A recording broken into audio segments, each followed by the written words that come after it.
புதுச்சேரியில் காதல் விவகாரத்தில் ஏற்பட்ட முன்விரோதம் காரணமாக ரவுடி காவல் நிலைய வாசலில் கொலை செய்யப்பட்ட சம்பவத்தில் 2 சிறுவர்கள் உட்பட 4 பேரை போலீசார் கைது செய்த போது தவறி விழுந்ததில் 2 பேருக்கு கையில் எலும்பு முறிவு ஏற்பட்டதை தொடர்ந்து போலீசார் அவர்களை நீதிமன்றத்தில் ஆஜர்படுத்தி காலாப்பட்டு சிறையில் அடைத்தனர். மேலும் அடிக்கடி இன்ஸ்டாகிராமில் மாசாக முகத்தை காட்டி ரீல்ஸ் மற்றும் போட்டோ வெளியிட்டதால் ஆத்திரத்தில் கத்தியால் முகத்தை வெட்டி சிதைத்ததாகவும் அவரை கொலை செய்ய ரூட்டு போட்டு கொடுத்ததே இன்ஸ்டாகிராம் தான் என கைது செய்யப்பட்டவர்கள் போலீசாரின் விசாரணையில் தெரிவித்தது அதிர்ச்சியை ஏற்படுத்தியுள்ளது. புதுச்சேரி லாஸ்பேட்டை நாவர்குளம் பகுதியை சேர்ந்தவர் ஜாக்பால். ரவுடியான இவர் மீது கொலை முயற்சி, அடிதடி உள்ளிட்ட பல்வேறு வழக்குகள் உள்ளது. காய்கறி வியாபாரியான இவர் நேற்று முன்தினம் இரவு லாஸ்பேட்டை புறங்காவல் நிலையம் அருகில் உள்ள சமுதாய நலக்கூடத்தில் இவரது நண்பரின் மகள் பிறந்தநாள் விழா ஏற்பாடுகளை கவனித்து காவல் நிலையம் அருகே இருசக்கர வாகனத்தில் வந்தபொழுது 5 பேர் கொண்ட கும்பல் அவரை காவல் நிலைய வாசலில் வைத்து அரிவாளால் முகம் மற்றும் தலையில் சரமாரியாக வெட்டிவிட்டு தப்பி சென்றனர். இந்நிலையில் உயிருக்கு போராடிய ஜாக்பாலை போலீசார் மீட்டு அரசு மருத்துவமனைக்கு கொண்டு சென்றனர். அங்கு அவருக்கு தீவிர சிகிச்சை அளிக்கப்பட்ட நிலையில் இன்று காலை சிகிச்சை பலனின்றி பரிதாபமாக உயிரிழந்தார்.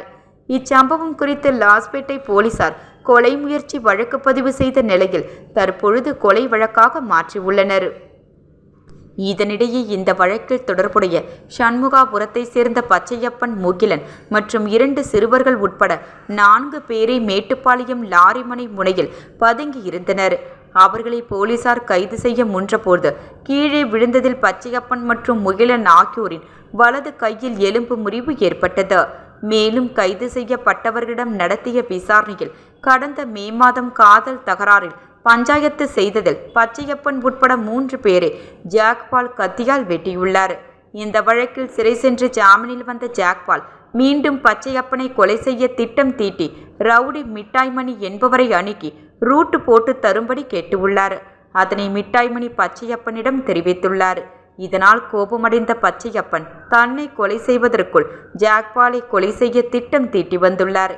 இதற்கிடையே இன்ஸ்டாகிராமில் ஜாக்பால் தனது நண்பரின் மகள் பிறந்தநாள் நிகழ்ச்சிக்கான ஏற்பாடுகளை பதிவிட்டு வந்துள்ளார்.